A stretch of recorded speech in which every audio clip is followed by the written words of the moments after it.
엄마, 우리 집에서 이상한 냄새 나지 않아요? 서윤이가 그렇게 물었을 때 저는 아무렇지 않은 척 웃으며 대답했습니다. 괜찮다고, 환기를 자주 안 해서 그런 거라고. 하지만 딸아이의 눈빛은 제 대답을 믿지 않고 있었습니다. 11살짜리 아이가 감지한 그 이상함은 사실 이미 오래전부터 이 집안 깊숙이 스며들어 있던 것이었습니다. 그리고 그 냄새의 근원에는 제가 평생 지키려 했던 가족이라는 이름이 썩어가고 있었습니다. 이런 상황이 벌어진 데에는 아주 충격적인 이유가 있었습니다.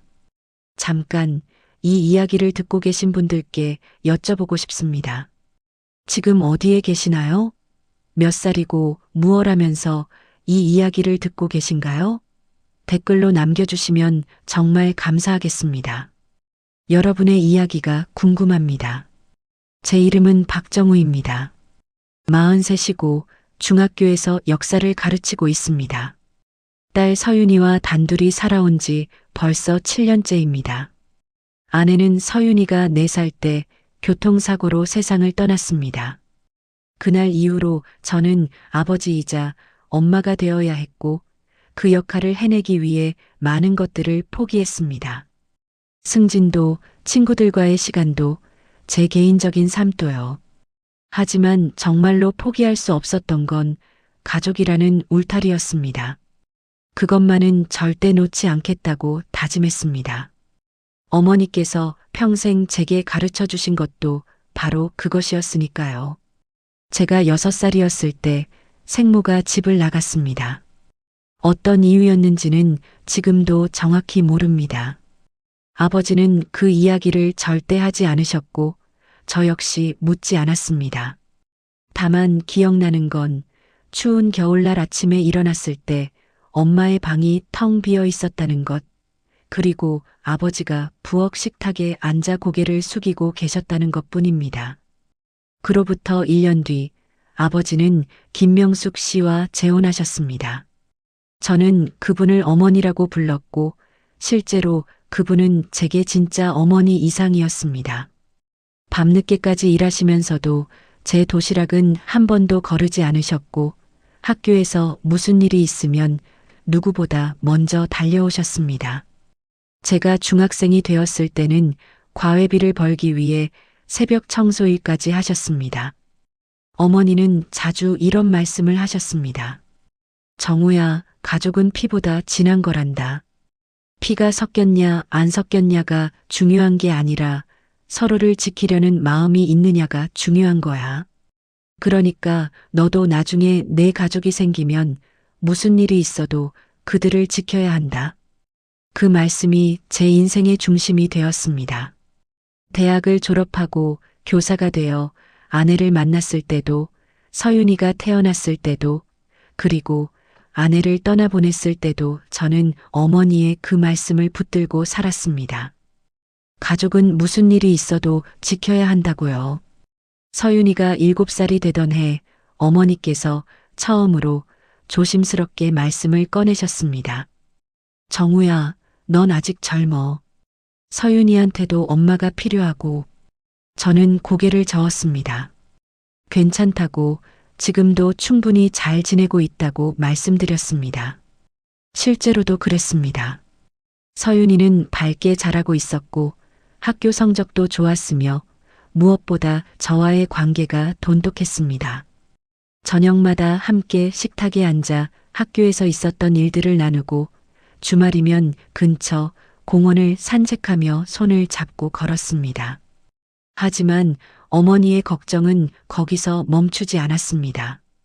서윤이가 9살이 되고 10살이 되고 이제 11살이 되어가는 동안 어머니는 점점 더 자주 그 이야기를 꺼내셨습니다.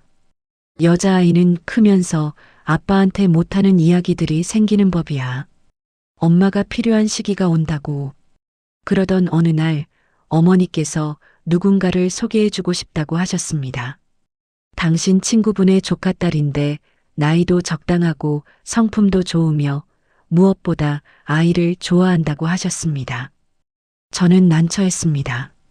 거절하자니 어머니의 마음을 상하게 할 것 같았고 그렇다고 만나자니 마음이 내키지 않았습니다. 어머니, 저는 아직 그럴 마음의 준비가 안 됐어요. 준비라는 게 어디 미리 되는 거니? 일단 만나보기만 해. 부담 갖지 말고. 결국 저는 어머니의 손에 이끌려 그분을 만났습니다. 이수진 씨, 37살의 초등학교 교사였습니다.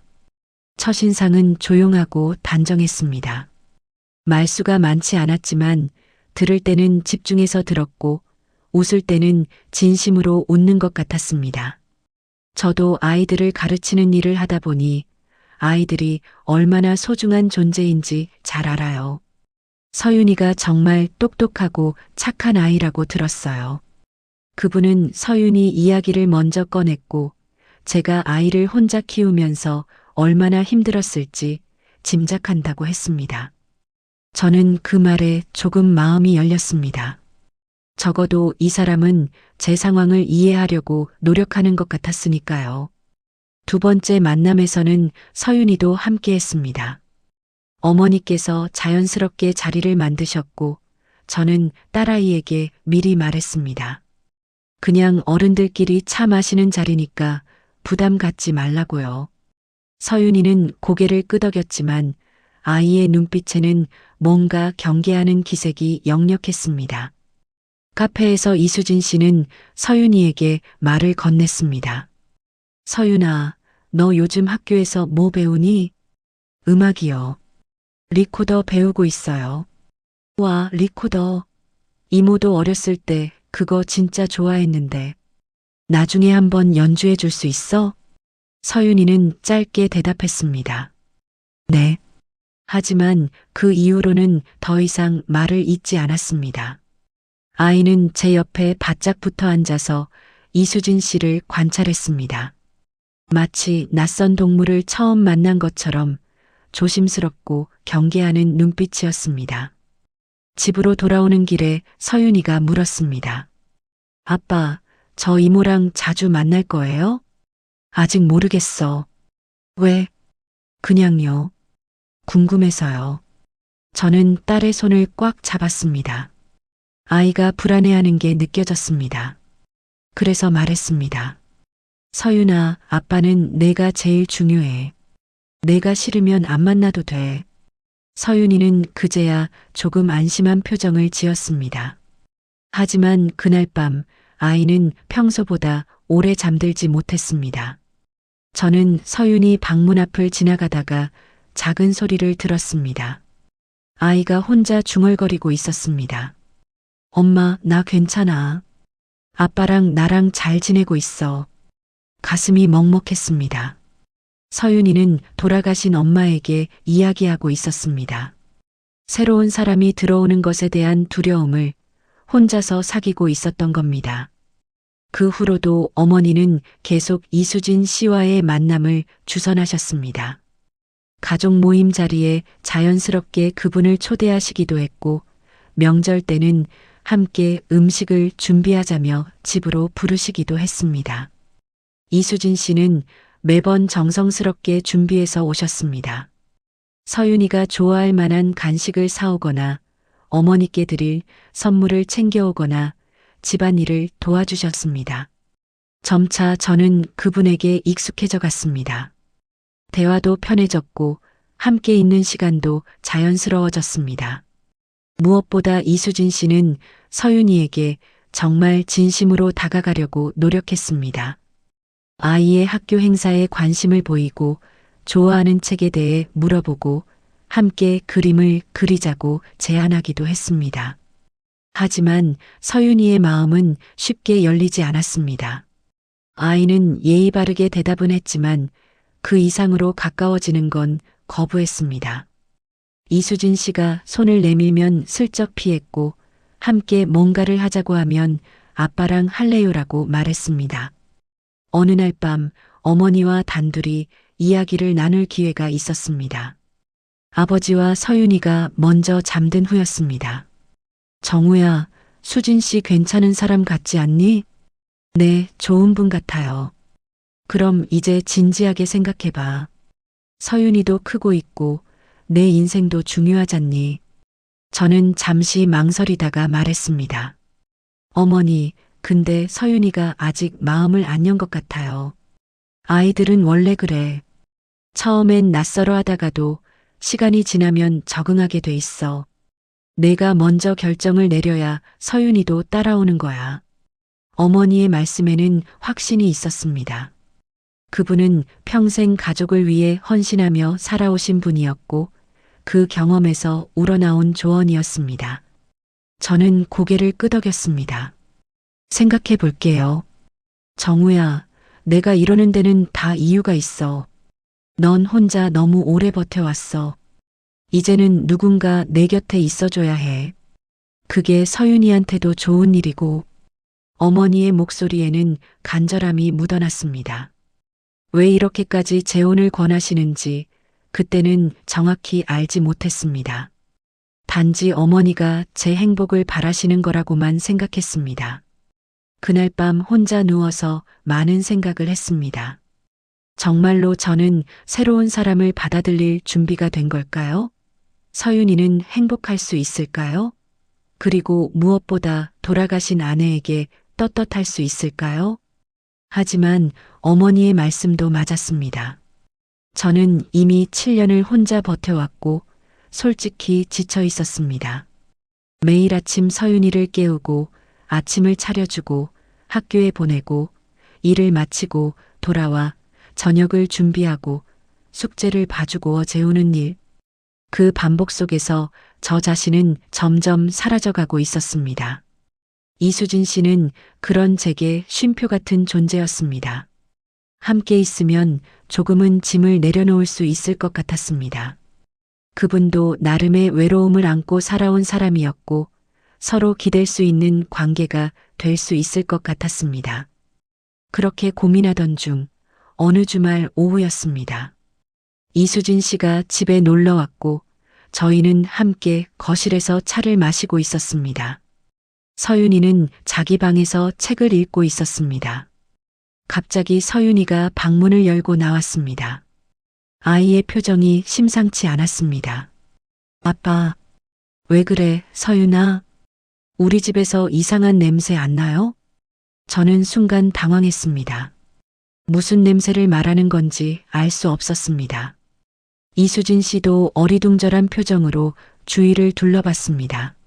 무슨 냄새? 모르겠어요. 근데 뭔가 이상해요. 서윤이는 코를 킁킁거리며 집안을 둘러봤습니다. 저는 웃으며 말했습니다. 환기를 자주 안 해서 그런가 보다. 창문 좀 열어줄까? 아니에요. 그런 냄새가 아니에요. 아이는 고집스럽게 말했습니다.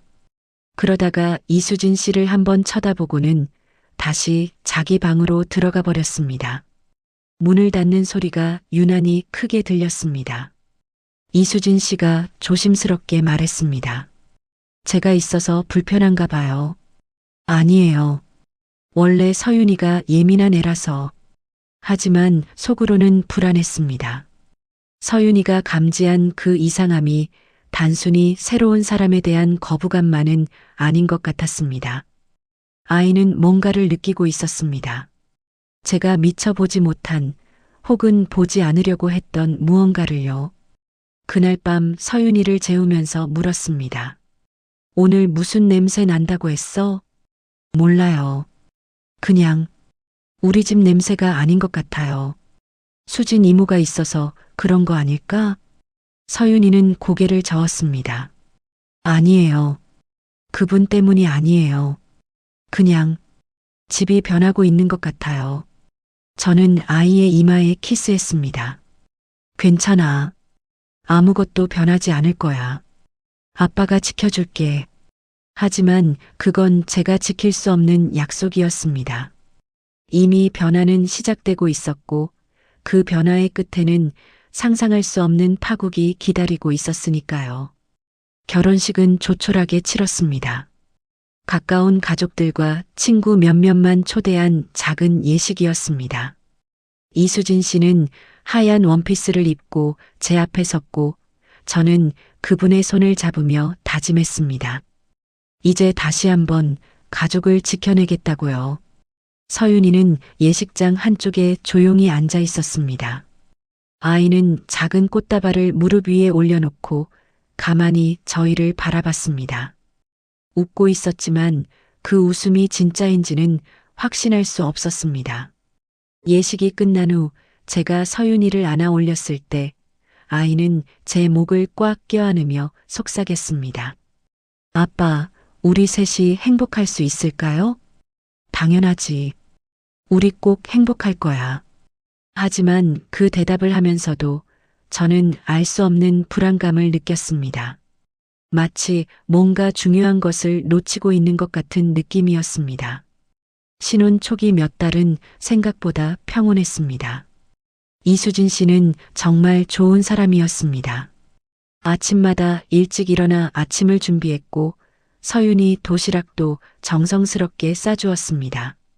집안 곳곳을 정리하고 꽃을 사다 놓았습니다. 저녁이면 함께 식탁에 앉아 하루 일과를 나누었습니다. 서윤이도 조금씩 마음을 열기 시작했습니다.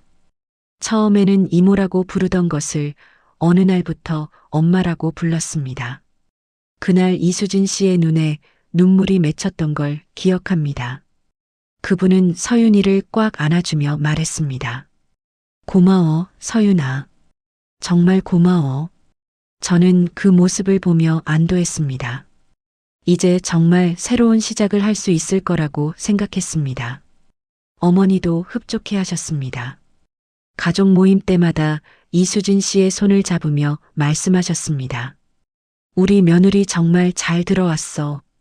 정우도 이제 좀 편해 보이고.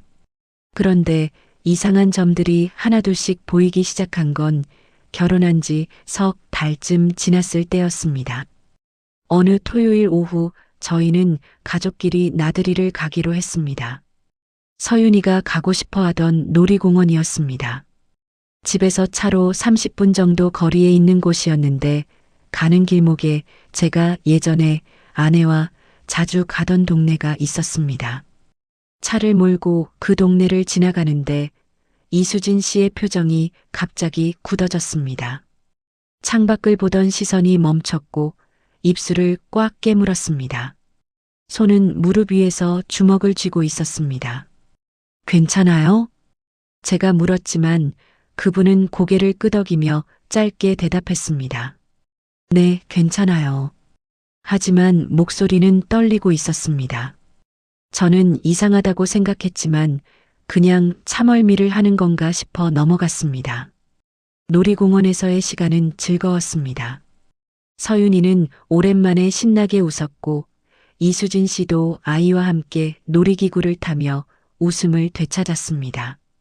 하지만 집으로 돌아오는 길 다시 그 동네를 지나게 되었을 때 같은 일이 반복되었습니다. 이수진 씨는 창밖을 보다가 고개를 돌렸고 눈을 감았습니다. 여보, 혹시 저기 아는 사람이라도 있어요? 아니요. 그냥 머리가 좀 아파서요. 그날 밤 잠자리에 들기 전 저는 조심스럽게 물었습니다. 낮에 그 동네 지나갈 때 왜 그러셨어요? 무슨 말씀이세요? 표정이 안 좋아 보였어요. 이수진 씨는 잠시 침묵하다가 말했습니다. 그냥 옛날에 안 좋은 기억이 있는 곳이에요. 별거 아니에요. 더 이상 묻지 않았습니다. 누구에게나 건드리고 싶지 않은 과거는 있는 법이니까요. 하지만 마음 한구석에 작은 의문이 남았습니다. 그 후로도 비슷한 일들이 몇 번 더 있었습니다. 제가 예전에 아내와 갔던 식당을 제안했을 때 이수진 씨는 갑자기 배가 아프다며 거절했습니다. 친구 부부를 만나자고 했을 때도 그날따라 급한 일이 생겼다며 빠졌습니다. 그리고 무엇보다 이상했던 건 전화를 받는 태도였습니다. 이수진 씨의 휴대폰이 울릴 때마다 그분은 화면을 확인하고는 자리를 피했습니다. 거실에 있다가 방으로 들어가거나 집에 있을 때는 아예 밖으로 나가서 통화를 했습니다. 처음에는 학교 업무 관련 통화려니 했지만 너무 자주 반복되었습니다. 누구 전화해요? 학교 동료요. 업무 이야기 좀 해야 해서. 여기서 받으면 안 돼요? 시끄러워서요. 금방 올게요. 그렇게 말하고는 베란다로 나가거나 현관문을 열고 복도로 나갔습니다. 통화는 길게는 10분, 짧게는 5분 정도 이어졌습니다. 돌아왔을 때 이수진 씨의 얼굴에는 긴장감이 서려 있었습니다. 서윤이도 그걸 눈치챘습니다. 아이는 관찰력이 뛰어났습니다. 어른들이 숨기려는 것들을 먼저 감지하는 능력이 있었습니다. 어느 날 저녁 서윤이가 숙제를 하다 말고 저에게 물었습니다. 아빠, 엄마는 왜 맨날 밖에 나가서 전화 받아요? 일 때문에 그런 거야. 조용한 데서 통화해야 하니까. 근데 목소리가 작아요. 우리한테 안 들리게 하려는 것 같아요. 저는 서윤이의 머리를 쓰다듬었습니다. 너무 신경 쓰지 마. 어른들끼리 이야기할 것도 있는 거야. 하지만 서윤이는 고개를 저었습니다. 아빠, 저 요즘 이상한 거 느껴요. 무슨 이상한 거?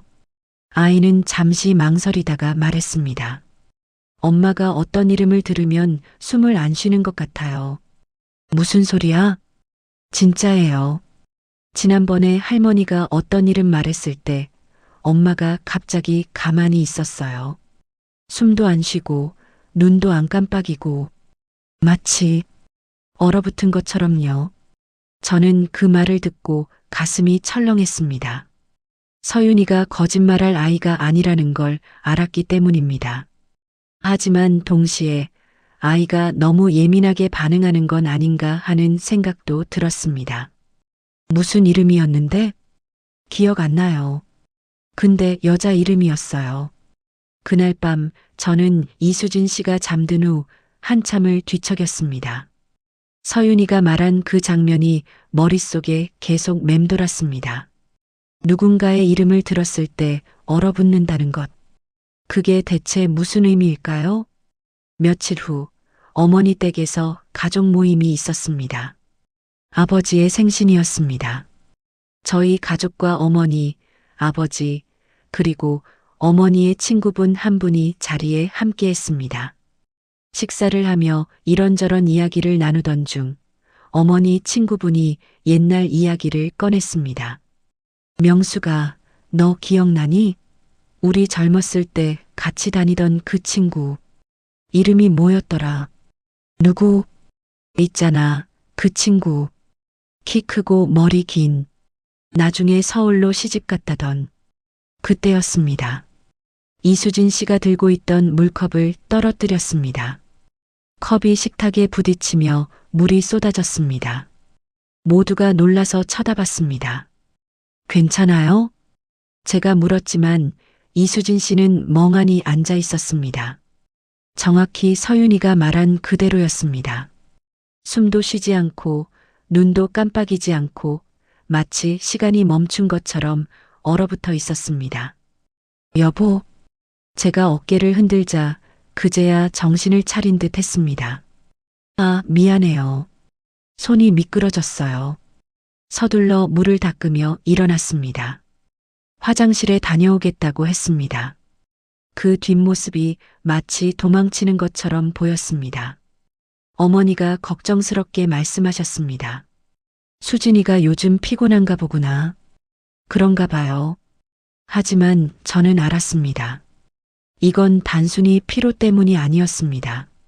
뭔가 더 깊은 문제가 있었습니다. 이수진 씨가 화장실에서 돌아오기까지 10분 넘게 걸렸습니다. 돌아왔을 때 그분의 눈은 빨갛게 충혈되어 있었습니다. 울었던 것 같았습니다. 집으로 돌아오는 차 안은 무거운 침묵으로 가득했습니다. 서윤이는 뒷좌석에서 졸고 있었고 이수진 씨는 창밖만 바라봤습니다. 저는 여러 번 입을 열려다가 다물었습니다. 무슨 말을 해야 할지 몰랐습니다. 집에 도착해서 서윤이를 재운 후 저는 이수진 씨와 마주 앉았습니다. 오늘 무슨 일 있었어요? 아무 일도 없었어요. 물컵 떨어뜨린 거 그냥 그런 게 아니죠? 이수진 씨는 한참을 말없이 있다가 입을 열었습니다. 당신은 제 과거에 대해 얼마나 알고 싶어요? 갑작스러운 질문이었습니다. 당신이 말하고 싶은 만큼만요. 저는 당신을 믿어요. 만약 제가 당신한테 말 못할 과거가 있다면요? 가슴이 두근거렸습니다. 불안한 예감이 엄습했습니다. 그래도 괜찮아요. 누구에게나 과거는 있잖아요. 이수진 씨는 고개를 저었습니다. 이건 그냥 넘어갈 수 있는 과거가 아니에요. 그럼 말해줘요. 우리 부부잖아요. 하지만 수진 씨는 결국 말하지 않았습니다. 그저 아직은 때가 아닌 것 같아요라고만 했습니다. 그날 밤 저희는 각자 등을 돌리고 잤습니다. 같은 침대에 누워 있었지만 마음은 점점 멀어지고 있었습니다.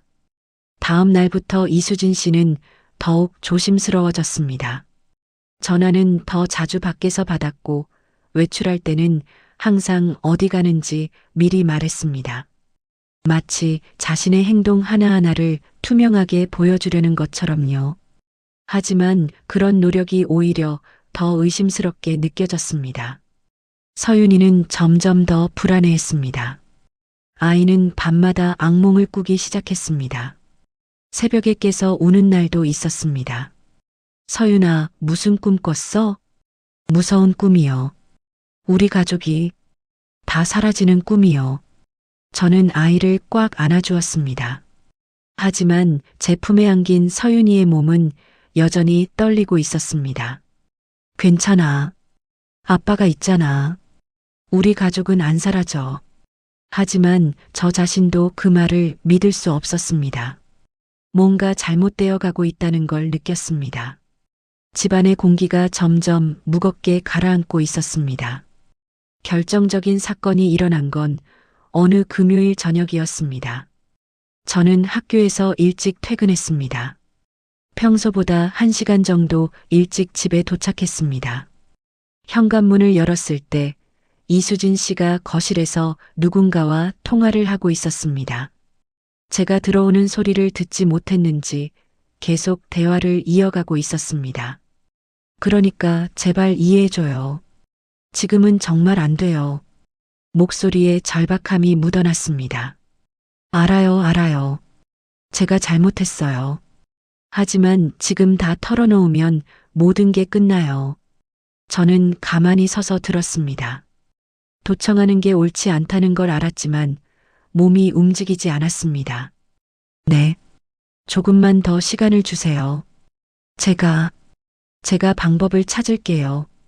그때 이수진 씨가 뒤를 돌아다가 저와 눈이 마주쳤습니다. 그분의 얼굴에서 핏기가 싹 가셨습니다. 휴대폰을 떨어뜨릴 뻔했습니다. 끊을게요. 급하게 통화를 끊고는 저를 바라봤습니다. 두려움과 당황스러움이 뒤섞인 표정이었습니다. 언제 왔어요? 방금요. 누구랑 통화했어요? 친구요.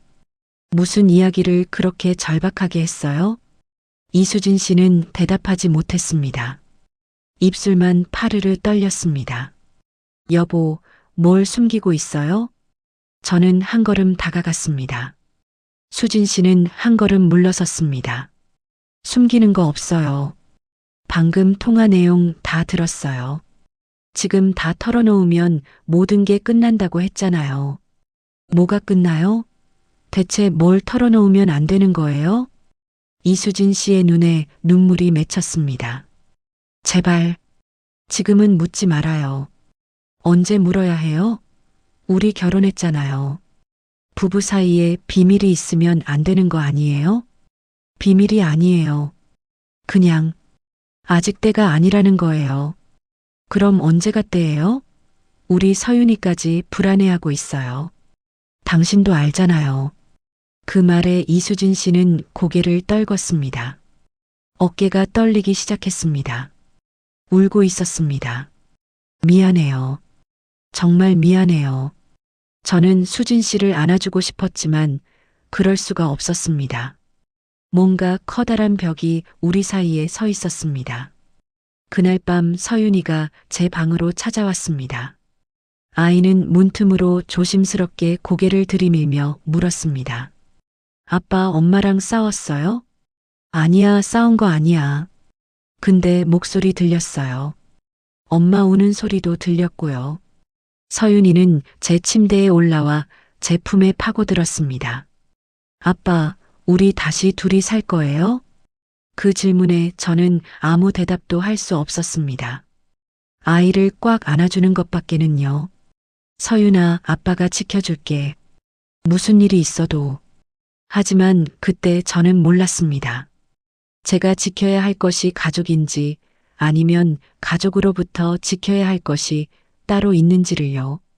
그리고 이 모든 불안의 근원에는 상상도 못할 비밀이 숨어 있다는 것을요. 이수진 씨는 그날 이후로 더욱 조심스럽게 행동했습니다. 웃으려고 애쓰는 모습이 역력했고 저와 서윤이에게 더 잘해주려고 노력했습니다. 하지만 그 모든 노력 뒤에는 죄책감이 숨어 있었습니다. 아직 드러나지 않은 그 무언가에 대한 죄책감이요. 저는 매일 밤 잠들기 전에 생각했습니다. 이 사람을 믿어야 하는가 아니면 의심해야 하는가. 가족을 지키기 위해서는 진실을 알아야 하는가 아니면 모르는 게 나은가. 하지만 진실은 언제나 스스로를 드러내게 마련입니다. 아무리 깊이 숨겨도 언젠가는 수면 위로 떠오르게 되어 있습니다. 그리고 그 진실이 드러나는 순간 우리 가족은 돌이킬 수 없는 파국을 맞이하게 될 것이었습니다. 저는 추궁하지 않기로 했습니다. 대신 기록하기로 했습니다. 그게 옳은 선택이었는지는 지금도 모르겠습니다. 하지만 그 순간 저는 본능적으로 알았습니다. 직접 물어봐서는 진실을 알 수 없다는 것을요. 이수진 씨는 준비가 되지 않으면 절대 말하지 않을 사람이었고 제가 압박하면 할수록 더 깊이 숨을 것 같았습니다. 그래서 저는 작은 수첩을 샀습니다. 학교 매점에서 파는 평범한 메모장이었습니다. 거기에 날짜와 시간, 그리고 이상한 일들을 적기 시작했습니다. 처음에는 단순한 호기심이었습니다. 나중에 돌이켜보면 뭔가 패턴이 보이지 않을까 하는 생각에서요. 10월 12일 오후 8시 15분. 이수진 베란다에서 통화. 약 12분간. 돌아왔을 때 눈두덩이 붉음. 10월 15일 오후 9시 30분. 저장되지 않은 번호로 전화옴. 이수진 즉시 방으로 들어가 문 잠금. 통화 8분. 10월 18일 오전 11시. 외출 후 돌아옴. 쇼핑백 없음. 하지만 차 트렁크에서 영수증 발견. 꽃집 영수증. 장미 한 다발. 집에 꽃은 없음. 10월 21일. 달력에 빨간 동그라미 표시. 같은 날짜가 지난 3달간 반복해서 표시되어 있음. 질문했지만 그냥 기념일이라는 모호한 답변만. 이렇게 적다 보니 보이기 시작했습니다. 패턴이요. 매달 21일 이수진 씨는 특별히 조용해졌습니다. 아침부터 말수가 줄었고 식사도 제대로 하지 않았습니다. 저녁이 되면 어김없이 외출했습니다. 산책 좀 하고 올게요라고 말하며요. 1시간쯤 후에 돌아왔을 때는 눈가가 촉촉했습니다. 누가 봐도 울고 온 얼굴이었습니다. 전화는 특정 시간대에 집중되어 있었습니다. 주로 저녁 8시에서 10시 사이. 그리고 흥미롭게도 그 시간대는 제가 서윤이를 씻기거나 재울 때였습니다. 제가 아이에게 집중하고 있을 때를 노린 것처럼 보였습니다. 영수증들도 수상했습니다.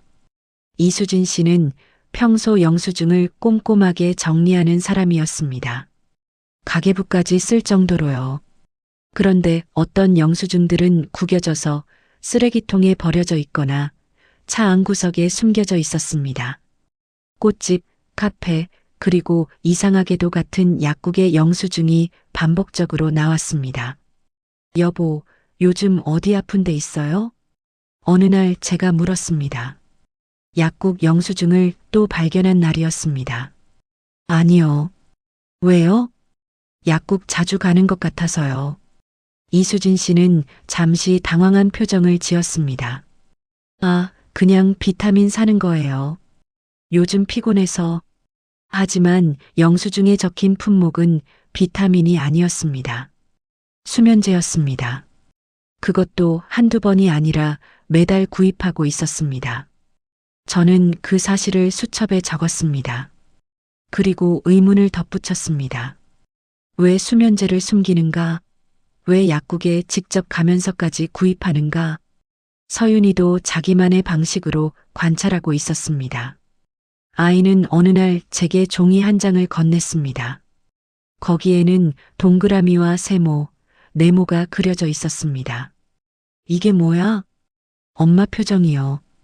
동그라미는 웃는 날, 세모는 그냥 그런 날, 네모는 슬픈 날이요. 종이를 자세히 보니 일주일치 날짜가 적혀 있었습니다. 그리고 대부분이 세모였고 21일에는 커다란 네모가 그려져 있었습니다. 서윤아, 왜 이걸 그렸어? 엄마가 언제 진짜로 웃는지 알고 싶어서요. 우리 엄마는 진짜 웃을 때랑 거짓으로 웃을 때가 달라요. 11살 아이의 관찰이었습니다. 그 관찰이 너무 정확해서 가슴이 아팠습니다. 어느 토요일 오후 이수진 씨가 학교일이 있다며 외출했습니다. 토요일에 학교일이 있다는 게 이상했지만 저는 묻지 않았습니다. 대신 수진 씨가 나간 후 저는 용기를 내어 그분의 방을 살펴보기로 했습니다. 죄책감이 들었습니다. 배우자의 사생활을 몰래 뒤진다는 게 옳지 않다는 걸 알았습니다. 하지만 동시에 이 집의 공기가 점점 더 무거워지고 있다는 것도 느꼈습니다. 뭔가 알아내지 않으면 우리 가족이 무너질 것 같았습니다. 침대 밑을 살폈지만 특별한 건 없었습니다. 옷장도 마찬가지였습니다. 책상 서랍을 열었을 때도 평범한 물건들만 있었습니다. 포기하려는 순간 제 눈에 작은 상자가 들어왔습니다. 옷장 제일 위 구석에 놓인 신발 상자였습니다. 상자를 내려서 열었습니다. 안에는 편지 몇 통과 사진이 들어 있었습니다.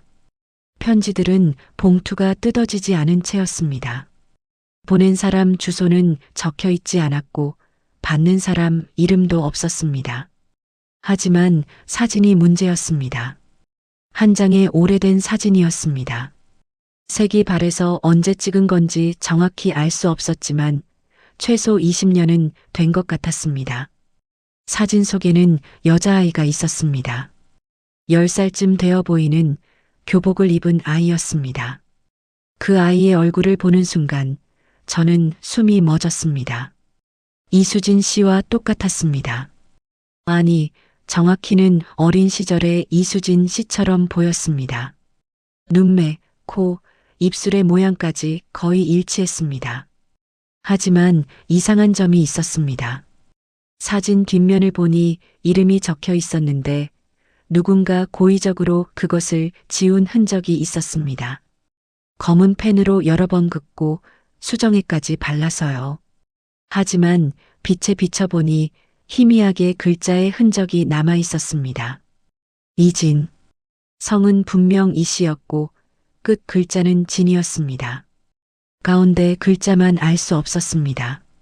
이수진? 아니면 다른 이름? 제 손이 떨렸습니다. 이게 대체 무슨 의미일까요?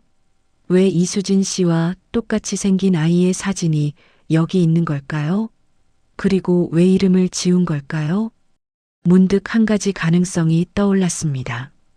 혹시 이수진 씨의 어린 시절 사진이 아니라 다른 누군가의 사진은 아닐까? 이수진 씨와 닮은 누군가. 가족? 자매? 아니면 그때 현관문이 열리는 소리가 들렸습니다.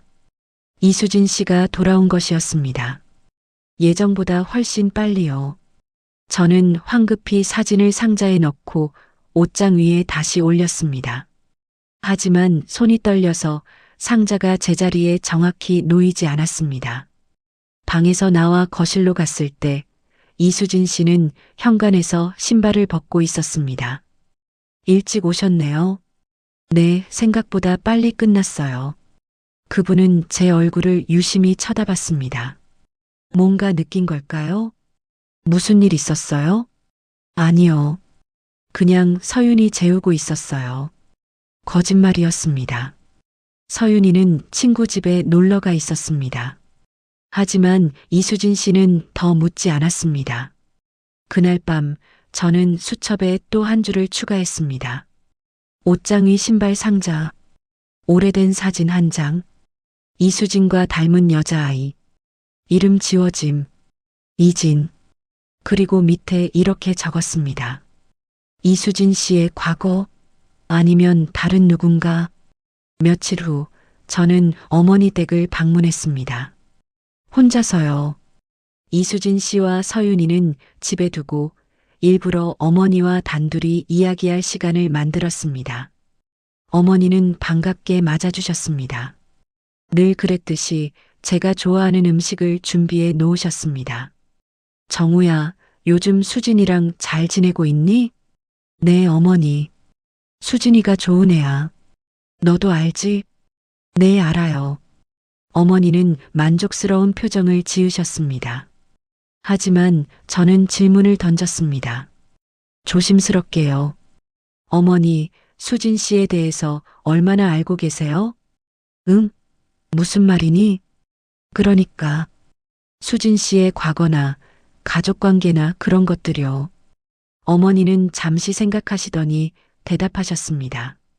글쎄, 자세한 건 나도 잘 몰라. 내 친구 조카 딸이라고만 들었지. 부모님은 일찍 돌아가셨다고 하고, 형제는요? 없는 걸로 알아. 외동이래. 외동이라고요. 그럼 그 사진 속 아이는 누구란 말일까요? 저는 한 발짝 더 나아갔습니다. 어머니, 혹시 수진 씨랑 아는 사이였어요? 제가 만나기 전에? 어머니는 고개를 저으셨습니다. 아니, 친구한테 소개받아서 알게 된 거야. 왜? 아니에요. 그냥 궁금해서요. 하지만 뭔가 석연치 않았습니다. 어머니의 대답이 너무 간결했습니다. 평소 같으면 더 많은 이야기를 하셨을 텐데 이번에는 그냥 넘어가시는 것 같았습니다. 화장실에 다녀오겠다고 하고 일어났습니다. 하지만 화장실로 가는 대신 저는 어머니의 방으로 향했습니다. 심장이 두근거렸습니다. 이건 명백히 잘못된 행동이었습니다. 하지만 멈출 수가 없었습니다. 어머니의 방은 늘 정돈되어 있었습니다. 침대는 깔끔하게 정리되어 있었고 옷장도 잘 정리되어 있었습니다. 저는 서랍을 열었습니다. 첫 번째 서랍에는 옷가지들이, 두 번째 서랍에는 서류들이 들어 있었습니다. 세 번째 서랍을 열었을 때였습니다. 앨범이 하나 있었습니다. 낡은 가죽 표지의 사진첩이었습니다. 펼쳐보니 오래된 사진들이 가득했습니다. 어머니와 아버지의 젊은 시절 사진, 제 어린 시절 사진들, 그리고 그 사이에 한 장의 사진이 끼워져 있었습니다. 이수진 씨의 상자에서 본 것과 똑같은 사진이었습니다. 아니, 정확히는 같은 날 찍은 것 같았습니다. 같은 배경, 같은 교복하지만 각도가 조금 달랐습니다. 그리고 이 사진에는 이름이 지워지지 않았습니다. 뒷면을 확인했습니다. 이연진, 1993년 5월. 이연진. 저는 그 이름을 수첩에 적었습니다. 손이 떨렸습니다. 이연진이라는 사람. 이수진과 한 글자 차이. 그리고 외모가 거의 똑같은 이 사람은 대체 누구일까요? 갑자기 어머니의 목소리가 들렸습니다. 정우야, 화장실 아니었어? 저는 황급히 앨범을 닫고 서랍을 닫았습니다. 방에서 나와 어머니께로 갔습니다. 네, 지금 갈게요. 하지만 어머니는 제 얼굴을 빤히 쳐다보셨습니다. 뭔가 눈치챈 것 같았습니다. 정우야, 너 무슨 일 있니? 아니요, 없어요. 얼굴이 안 좋아 보여. 저는 억지로 웃었습니다. 그냥 좀 피곤해서요. 어머니는 제 손을 잡으셨습니다. 그 손이 유난히 차가웠습니다. 정우야, 너무 깊이 파고들지 마라. 저는 깜짝 놀랐습니다. 어머니가 무슨 말을 하시는 건지 정확히 알 수는 없었지만 분명 뭔가를 알고 계신다는 느낌이 들었습니다. 무슨 말씀이세요? 그냥 어떤 것들은 모르는 게 나을 때도 있어. 특히 가족에 관한 일은 말이야. 어머니, 혹시 뭘 알고 계신 거예요? 어머니는 고개를 저으셨습니다. 아니야. 그냥 하는 소리야. 너무 신경 쓰지 마. 하지만 어머니의 눈빛은 분명 무언가를 숨기고 있었습니다. 그리고 그 순간 저는 확신했습니다. 어머니도 이 비밀의 일부라는 것을요. 집으로 돌아오는 길, 저는 차 안에서 한참을 멍하니 앉아 있었습니다. 이연진이라는 이름이 머릿속에 맴돌았습니다. 이수진과 이연진. 두 사람의 관계는 무엇일까요? 자매? 사촌? 아니면 전혀 다른 관계? 그리고 왜 어머니는 그 사진을 갖고 계신 걸까요? 어머니가 이수진 씨를 소개해 주셨을 때 정말 처음 만난 사이였을까요? 아니면 이미 오래전부터 알고 있던 사이였을까요? 집에 도착했을 때 이수진 씨가 현관에서 저를 기다리고 있었습니다. 표정이 심상치 않았습니다. 어디 갔다 왔어요? 어머니 댁이요. 왜 말 안 하고 갔어요? 그냥 잠깐 들렀다 온 거예요. 이수진 씨는 제 눈을 똑바로 쳐다봤습니다. 당신 뭘 찾고 있는 거예요? 저는 대답하지 못했습니다. 거짓말도 진실도 할 수 없었습니다. 당신이 먼저 말해줘요. 이연진이 누구예요? 그 이름을 꺼내자마자 이수진 씨의 얼굴에서 핏기가 싹 가셨습니다. 입술이 파르르 떨렸고 눈은 크게 떠진 채 저를 응시했습니다. 어떻게? 어머니 집에서 사진 봤어요. 당신이랑 똑같이 생긴 아이. 이름은 이연진. 그 사람이 누구예요? 이수진 씨는 뒷걸음질 쳤습니다. 그리고 주저앉았습니다. 거실 바닥에 그대로 주저앉아 얼굴을 손으로 가렸습니다. 안 돼요. 아직 안 돼요. 저는 이수진 씨 옆에 무릎을 꿇고 앉았습니다. 이제 말해야 해요. 우리 부부잖아요. 비밀을 계속 숨기면 안 돼요. 이수진 씨는 한참을 울었습니다. 그리고 마침내 입을 열었습니다. 이연진은 제 언니예요. 언니. 저는 그 말을 듣고 혼란스러웠습니다. 외동이라고 하지 않았나요? 언니가 있었어요? 외동이라고. 외동 맞아요. 이제는요. 무슨 뜻이에요? 이수진 씨는 천천히 고개를 들었습니다. 눈물 범벅이 된 얼굴로 저를 바라봤습니다. 언니는 죽었어요. 오래전에요. 그 말과 함께 제 세계가 흔들리기 시작했습니다. 이연진이 죽었다는 말을 들었을 때 저는 질문해야 할 것이 너무 많았습니다. 하지만 입이 떨어지지 않았습니다. 이수진 씨는 거실 바닥에 주저앉은 채 계속 울고 있었고 저는 그 옆에 무릎을 꿇고 앉아 손을 내밀지도 거두지도 못한 채 그저 바라만 보고 있었습니다. 얼마나 시간이 흘렀을까요? 이수진 씨가 울음을 멈췄을 때 저는 조심스럽게 물었습니다. 언제, 어떻게 돌아가신 거예요? 22살 때요. 교통사고였어요. 목소리가 가라앉아 있었습니다. 감정이 다 빠져나간 것처럼 담담했습니다. 그럼 왜 외동이라고 했어요? 왜 언니 이야기를 숨긴 거예요? 이수진 씨는 고개를 들어 저를 바라봤습니다. 말할 수 없었어요. 언니 이야기를 하는 순간 모든 게 무너질 것 같아서요. 무슨 말이에요? 대체 무엇이 무너진다는 거예요? 이수진 씨는 대답하지 않았습니다.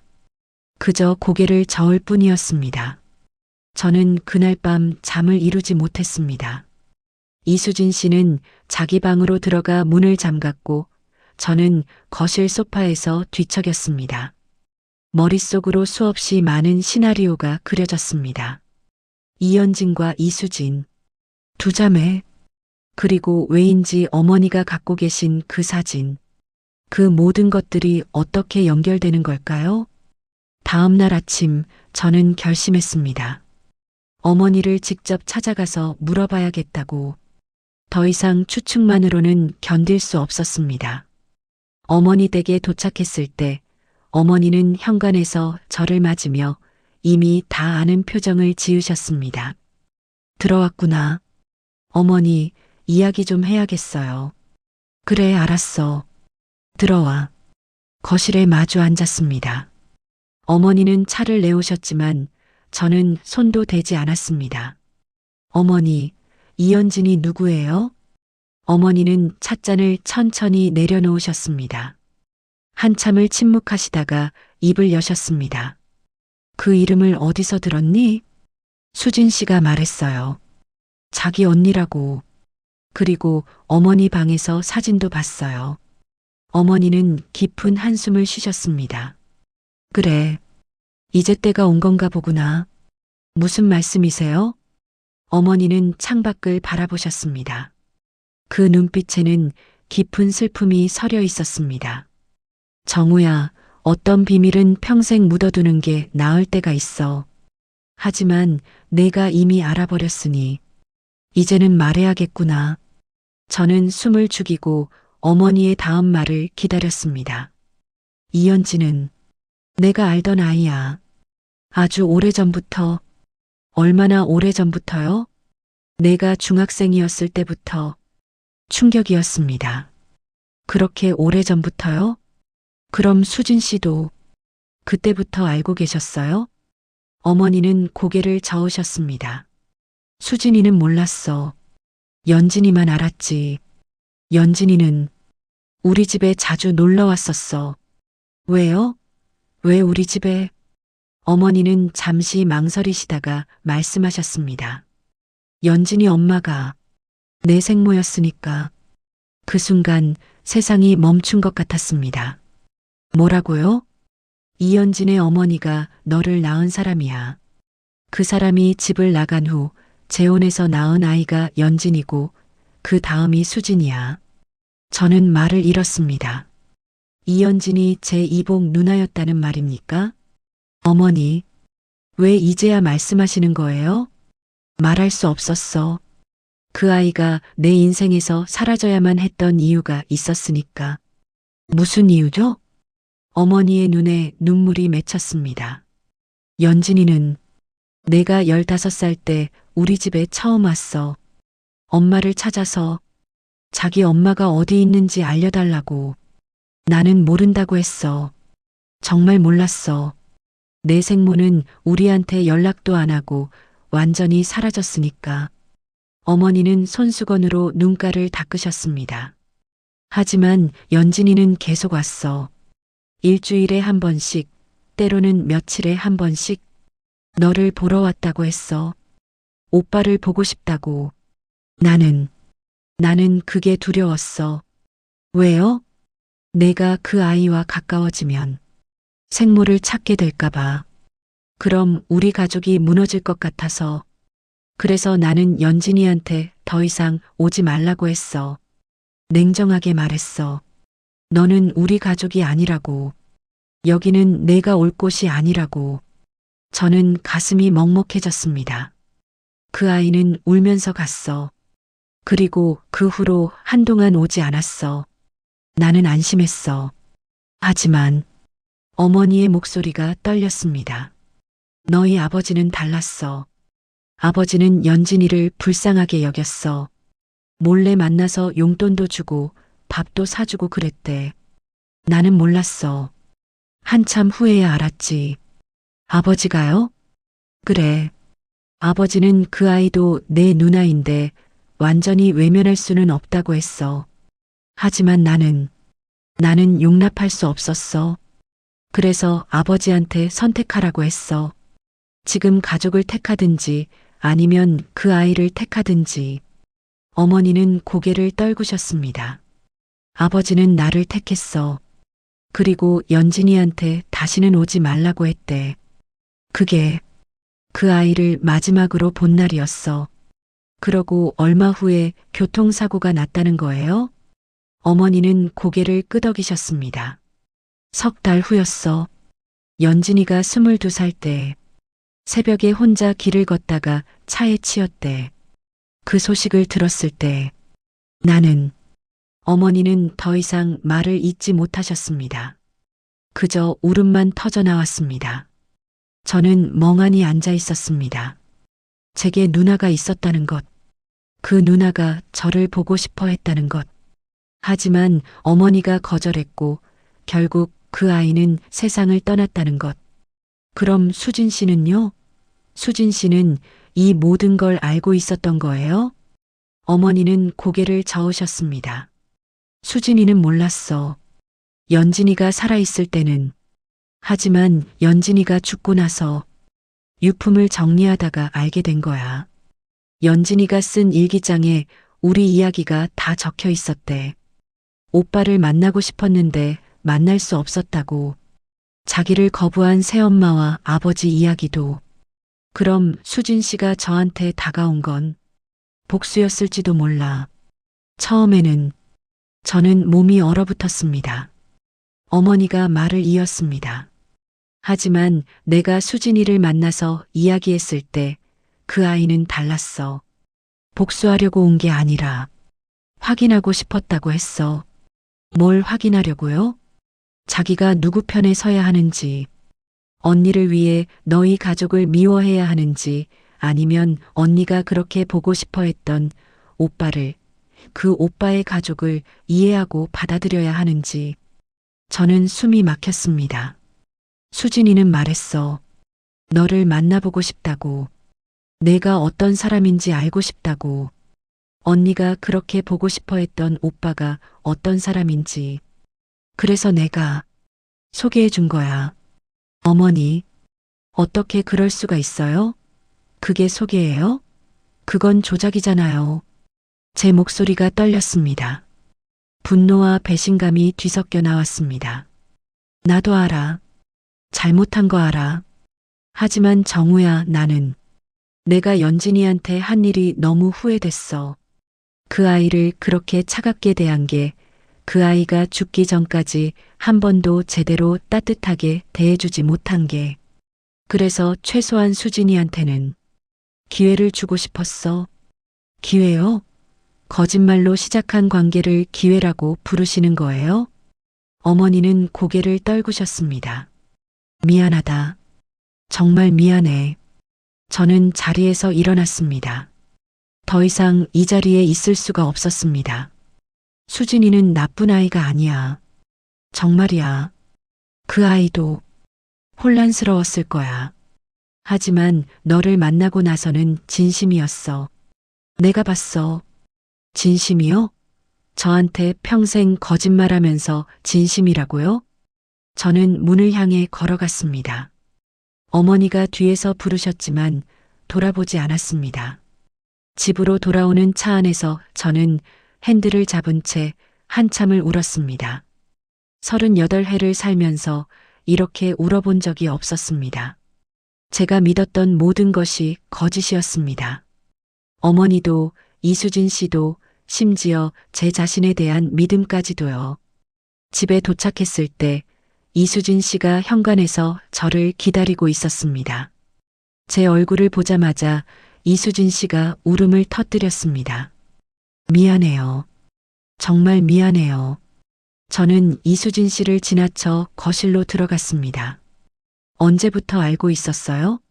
제가 당신 언니의 이복 동생이라는 걸. 처음부터요. 어머님이 소개해 주셨을 때부터. 그럼 왜 말 안 했어요? 이수진 씨가 다가왔습니다. 말할 수 없었어요. 말하는 순간 모든 게 끝날 것 같아서요. 모든 게 끝나는 게 당연한 거 아니에요? 이건 결혼이 아니라 사귀잖아요. 제 목소리가 커졌습니다. 그 순간 서윤이 방문이 열렸습니다. 아이가 겁먹은 얼굴로 저희를 바라봤습니다. 아빠, 엄마. 저는 순간 정신을 차렸습니다. 서윤이 앞에서 이러면 안 되는데. 하지만 감정을 추스를 수가 없었습니다. 서윤아, 방에 들어가 있어. 싫어요. 왜 싸워요? 서윤이가 울먹이며 말했습니다. 아빠, 우리 가족 깨지는 거예요? 그 질문에 저는 대답할 수 없었습니다. 이수진 씨가 서윤이에게 다가가려 했지만 서윤이는 뒷걸음질 쳤습니다. 엄마도 나한테 거짓말한 거예요? 서윤아, 그게 아니라. 뭐가 진짜예요? 우리 가족이 진짜예요? 아니면 다 가짜예요? 11살 아이의 질문이었습니다. 너무 날카롭고 정확한 질문이었습니다. 그날 밤 저희는 각자의 방으로 흩어졌습니다. 서윤이는 제 방에서 잤고 이수진 씨는 안방에, 저는 거실 소파에서 밤을 보냈습니다. 다음 날 아버지가 찾아오셨습니다. 어머니한테 이야기를 들으셨나 봅니다. 아버지는 평소처럼 말이 없으셨지만 그 침묵이 더 무겁게 느껴졌습니다.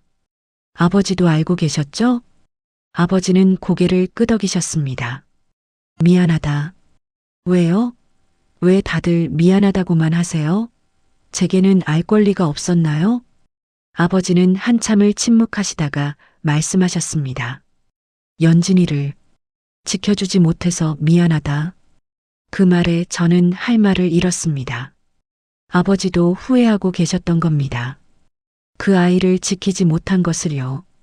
아버지는 그 아이를 만나셨죠? 그래. 몇 번. 어떤 아이였어요? 아버지의 눈에 눈물이 맺혔습니다.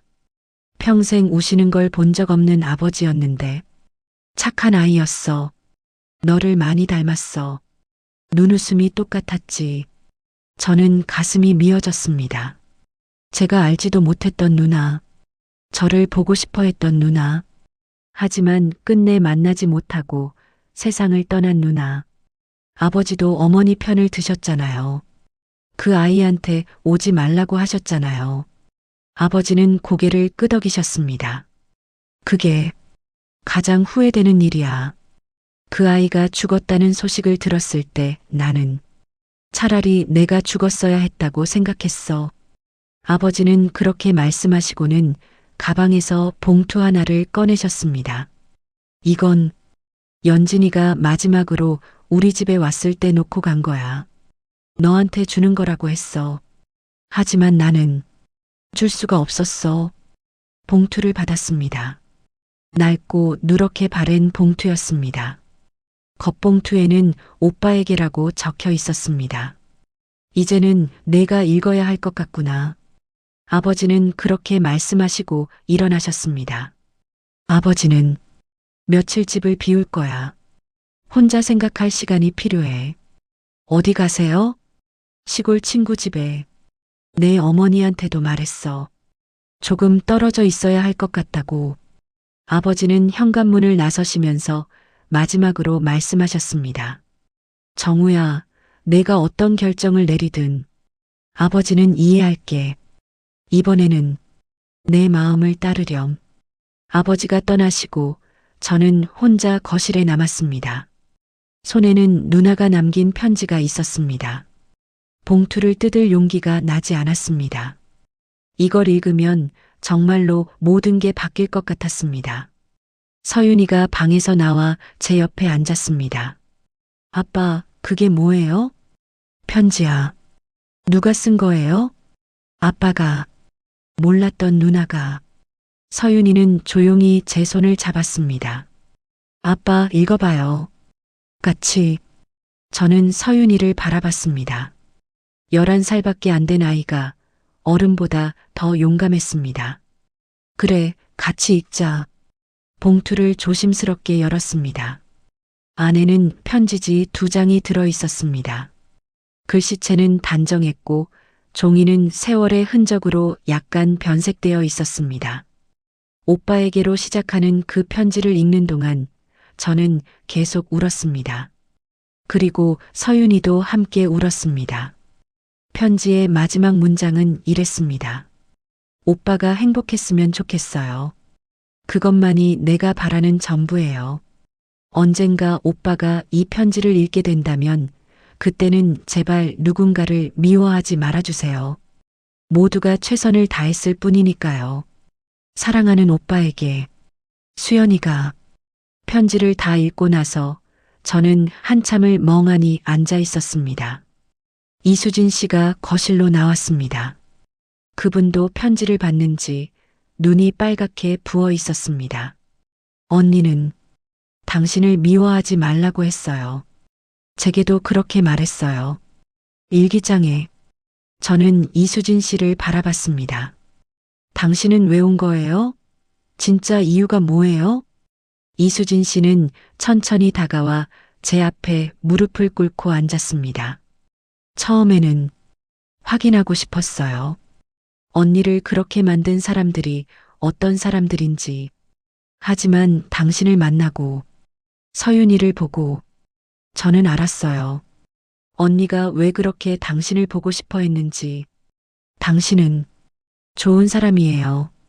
그리고 저는 이수진 씨의 목소리가 떨렸습니다. 저는 진짜로 이 가족의 일부가 되고 싶었어요. 언니가 못 가진 걸 제가 갖는 게 아니라 언니가 그렇게 바랐던 것을 이루고 싶었어요. 언니 대신에라도 저는 대답할 수 없었습니다. 이 사람을 용서해야 하는지 미워해야 하는지 알 수 없었습니다. 그날부터 우리 집은 조용해졌습니다.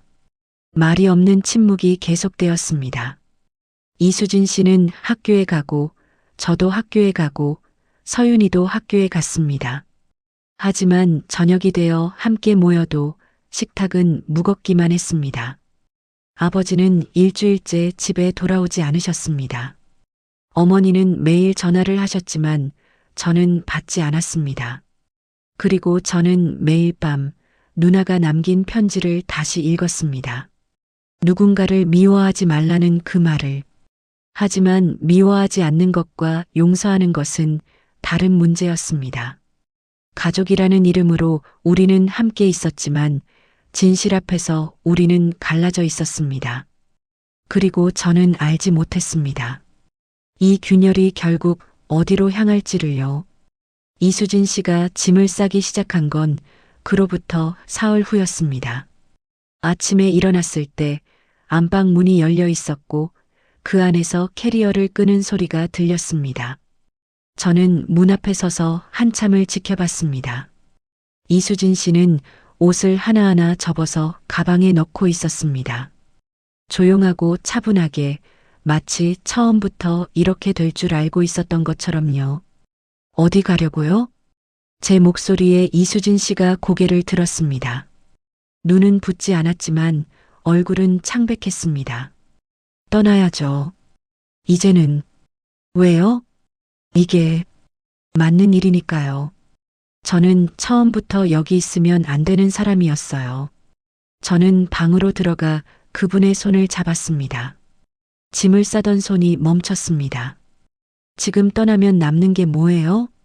그래도 이게 옳은 일이에요. 옳은 일이요? 도망가는 게 옳은 일이에요? 이수진 씨는 고개를 저었습니다. 도망이 아니에요. 정리해요. 잘못된 시작은 잘못된 끝을 맞이해야 하는 거예요. 누가 그렇게 정했어요? 당신이요? 아니면 어머니? 그 순간 이수진 씨의 눈에 눈물이 맺혔습니다. 저는 당신한테 너무 많은 거짓말을 했어요. 서윤이한테도요. 그런 사람이 어떻게 가족이라고 할 수 있겠어요? 그럼 진실을 말하면 되잖아요. 지금부터라도. 너무 늦었어요. 누가 그래요? 제가 늦었다고 했어요? 이수진 씨는 저를 바라봤습니다. 혼란스러운 눈빛이었습니다. 당신, 절 용서하는 거예요? 모르겠어요. 아직은 모르겠어요. 하지만 한 가지는 확실해요. 지금 여기서 끝내면 우리 모두에게 남는 건 상처뿐이에요. 언니도 그걸 원하지 않았을 거예요. 그 말에 이수진 씨는 주저앉았습니다. 바닥에 무릎을 꿇고 한참을 울었습니다. 저는 그 옆에 앉아서 기다렸습니다. 울음이 멈출 때까지요. 같은 날 오후 어머니한테서 전화가 왔습니다. 처음으로 받았습니다. 정우야. 네, 어머니. 나도 집을 나가려고 해. 왜요? 너희한테 얼굴 볼 면목이 없어서 내가 저지른 일이 너무 커. 저는 한숨을 내쉬었습니다. 어머니도 도망가시려는 거예요? 도망이 아니야. 책임이야. 책임은 남아서 지는 거예요, 어머니. 떠나는 게 아니라. 어머니는 한참 침묵하셨습니다. 정우야, 넌 날 용서할 수 있겠니? 모르겠어요, 솔직히. 하지만 어머니가 평생 저를 키워주신 것도 사실이잖아요. 그게 거짓이었나요? 아니지. 그건 진심이었어. 그럼 그것부터 시작해요. 진심이었던 것부터. 전화를 끊고 저는 서윤이 방으로 갔습니다. 아이는 침대에 앉아 책을 읽고 있었습니다. 아니, 읽는 척하고 있었습니다. 같은 페이지에 시선이 고정되어 있었으니까요. 서윤아. 응, 아빠. 우리 가족 이야기 좀 할까? 서윤이는 책을 덮었습니다. 저를 똑바로 바라봤습니다. 엄마 떠나요? 떠나려고 했어. 하지만 아빠가 붙잡았어. 왜요? 떠나면 다들 더 아플 것 같아서. 서윤이는 고개를 끄덕였습니다. 아빠, 나 다 몰라도 돼요. 어른들 사정은 그냥 우리 가족이 깨지지만 않으면 돼요. 11살 아이의 말이었습니다. 너무 성숙해서 가슴이 아팠습니다. 서윤아, 우리 가족 안 깨져. 약속할게. 진짜요? 진짜야. 서윤이는 제 품에 안겼습니다. 작게 떨리는 어깨를 느끼며 저는 다짐했습니다. 이 아이만큼은 지키겠다고. 무슨 일이 있어도요. 일주일 후 아버지가 돌아오셨습니다. 수염이 덥수룩하게 자란 얼굴로 묵직한 표정을 짓고 계셨습니다. 저희는 모두 거실에 모였습니다. 아버지, 어머니, 이수진 씨, 그리고 저. 서윤이는 친구네 집에 보냈습니다. 할 말이 있다. 아버지가 먼저 입을 여셨습니다. 일주일 동안 생각 많이 했다. 연진이 일도, 수진이 일도, 우리 가족 일도. 저희는 모두 침묵했습니다. 내가 내린 결론은 이거다. 잘못은 있었다. 하지만 그게 전부는 아니다. 아버지는 어머니를 바라보셨습니다. 당신도 틀렸고 나도 틀렸어. 하지만 우리가 했던 선택들이 모두 악의에서 나온 건 아니었어. 우리는 가족을 지키려고 했던 거야. 방법이 잘못됐을 뿐이지. 그러고는 이수진 씨를 보셨습니다. 수진 씨도 마찬가지야. 처음 의도가 무엇이었든 지금 이 자리에 있는 건 선택이었어. 도망갈 수도 있었는데 남은 거잖아. 이수진 씨는 고개를 숙였습니다. 아버지는 저를 바라보셨습니다. 정우야, 내가 어떤 결정을 내리든 아버지는 따르겠다. 하지만 한 가지만 말해주마. 용서는 상대를 위한 게 아니야. 너 자신을 위한 거야. 미워하고 사는 건 너무 힘들어. 저는 아버지의 눈을 마주봤습니다. 그 눈에는 오랜 후회와 슬픔이 서려 있었습니다. 아버지, 조건이 있어요. 말해봐. 첫째, 이제 더 이상 거짓말은 없어야 해요. 무슨 일이든 서로한테 솔직해야 해요. 모두가 고개를 끄덕였습니다. 둘째, 우리는 관계를 다시 정의해야 해요. 예전처럼 아무 일 없었던 것처럼은 못해요. 어떻게?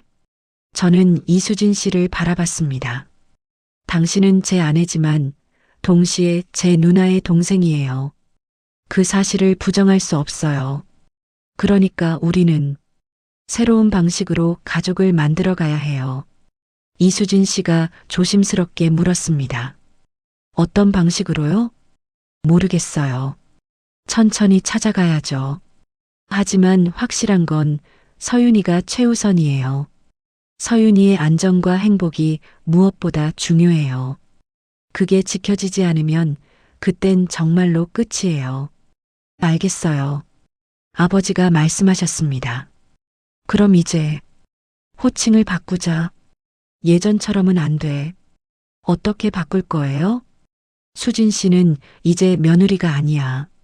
정우의 아내고 서윤이, 엄마고 그리고 연진이의 동생이야.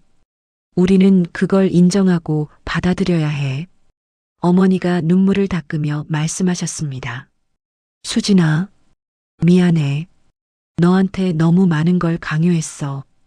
이수진 씨는 고개를 저었습니다. 아니에요. 저도 제 선택이었어요. 그렇게 저희는 새로운 규칙들을 만들어 갔습니다. 매주 일요일 저녁 가족 회의를 갖기로 했습니다. 불편한 것, 힘든 것, 말하고 싶은 것을 꺼내는 시간이요. 연진 언니를 위한 자리를 만들기로 했습니다. 거실 한쪽에 작은 사진을 놓고 매달 21일에는 함께 그 앞에 앉아 이야기를 나누기로 했습니다. 그리고 서윤이한테는 아이가 준비되었을 때 천천히 이야기해 주기로 했습니다. 지금 당장은 아니더라도요. 한 달이 지났습니다. 집안의 공기는 확실히 달라졌습니다. 예전처럼 편안하지는 않았습니다. 어색한 순간들이 있었고 침묵이 흐르는 식사 시간도 있었습니다. 하지만 적어도 거짓말은 없었습니다. 이수진 씨는 조심스럽게 다가왔습니다. 강요하지 않고 천천히요. 저는 그 노력을 받고 조금씩 마음을 열기 시작했습니다. 완전한 용서는 아니었지만 이해하려는 시도였습니다. 어머니는 매주 일요일마다 오셔서 함께 저녁을 드셨습니다. 예전처럼 편하게 말씀하시지는 못했지만 그래도 오셨습니다. 그리고 조금씩, 아주 조금씩 관계가 회복되어 갔습니다. 아버지는 연진 언니 사진 앞에 자주 앉아 계셨습니다. 혼자서 한참 동안요. 무슨 이야기를 하시는지는 몰랐지만 그 시간이 아버지한테 필요하다는 걸 알았습니다. 어느 토요일 오후였습니다. 서윤이가 거실에서 놀고 있을 때 이수진 씨가 그림책을 가지고 왔습니다. 함께 읽자고 했습니다. 서윤이는 처음에 망설였지만 이내 이수진 씨 옆에 앉았습니다. 저는 부엌에서 그 모습을 지켜봤습니다. 이수진 씨가 책을 읽어주는 목소리, 서윤이가 가끔 웃는 소리. 그 소리가 낯설지 않았습니다. 오히려 자연스러웠습니다. 책을 다 읽고 나서 서윤이가 이수진 씨에게 물었습니다. 엄마, 우리 집 왜 이렇게 이상해요? 이수진 씨는 당황한 표정을 지었습니다. 이상해? 뭐가? 잘 모르겠는데. 전하고 다른 것 같아요. 전에는 뭔가 답답했는데 지금은. 서윤이는 잠시 생각하다가 말했습니다. 지금은 공기가 달라진 것 같아요. 이상한데. 그래도 전보다 따뜻해졌어요. 그 말을 듣는 순간 제 눈시울이 뜨거워졌습니다. 이수진 씨도 눈물을 참고 있었습니다. 서윤아, 우리 가족은 조금 특별해. 완벽하지는 않지만 그래도 진심이야. 진심이 뭔데요? 서로를 정말로 생각한다는 거야. 실수도 하고 잘못도 하지만 그래도 포기하지 않는 거. 서윤이는 고개를 끄덕였습니다. 그럼 우리 계속 가족이에요? 그럼 계속 가족이지. 그날 밤 서윤이를 재우고 나서 이수진 씨와 마주 앉았습니다. 오랜만에 둘만의 시간이었습니다. 오늘 서윤이가 한 말 들었어요? 이수진 씨가 물었습니다. 네, 들었어요. 따뜻해졌대요. 우리 집이. 그러게요. 저는 잠시 망설이다가 말했습니다. 저도 느껴요. 예전과 다르다는 거. 더 솔직해진 것 같아요. 이수진 씨는 제 손을 조심스럽게 잡았습니다. 고마워요. 붙잡아줘서. 저도 고마워요. 남아줘서. 우리는 한참을 그렇게 앉아 있었습니다. 말없이, 하지만 따뜻하게. 그로부터 또 몇 달이 흘렀습니다. 첫 번째 가족 기념일이 왔습니다. 연진 언니의 기일이었습니다. 우리는 모두 함께 그 앞에 앉았습니다. 어머니, 아버지, 이수진 씨, 저, 그리고 서윤이까지도요. 이분이 누구예요? 서윤이가 사진을 보며 물었습니다. 아빠의 누나야. 그리고 내 엄마의 언니. 그럼 나한테는? 큰 이모쯤 되겠네. 서윤이는 사진을 가만히 들여다봤습니다. 예쁘시다. 아빠 닮았어요. 그 말에 모두가 웃었습니다. 눈물 섞인 웃음이었지만 그래도 웃음이었습니다. 큰 이모 안녕하세요. 저는 박서윤이에요. 11살이에요. 서윤이가 사진에 대고 인사했습니다. 큰 이모, 우리 가족 좀 이상하지만 그래도 좋아요. 엄마도 있고 아빠도 있고 할아버지 할머니도 있어요. 큰 이모도 우리 가족이에요. 하늘에서 지켜봐 주세요. 그 순간 저는 깨달았습니다. 가족이라는 게 완벽한 형태로만 존재하는 게 아니라는 것을요. 때로는 상처 위에 세워지고 거짓말을 딛고 일어서고 용서와 이해 속에서 다시 만들어지기도 한다는 것을요. 우리는 완벽한 가족이 아니었습니다. 비밀도 있었고 상처도 있었고 지울 수 없는 과거도 있었습니다. 하지만 그럼에도 불구하고 우리는 함께 있기로 선택했습니다. 매일 아침 식탁에 앉을 때 저는 이 사람들을 봅니다. 이수진 씨가 서윤이에게 우유를 따라주는 모습, 어머니가 반찬을 챙겨오시는 모습, 아버지가 신문을 읽으시는 모습, 그리고 서윤이가 웃는 모습, 이 모든 게 기적처럼 느껴집니다. 무너질 수도 있었는데 우리는 버텼습니다. 끝날 수도 있었는데 우리는 시작했습니다. 어젯밤 서윤이가 잠들기 전에 물었습니다. 아빠, 우리 가족은 왜 이렇게 복잡해요?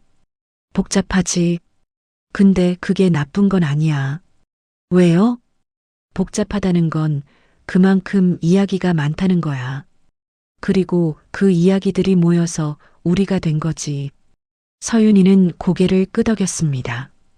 그럼 나도 나중에 커서 이 이야기를 다 알게 돼요?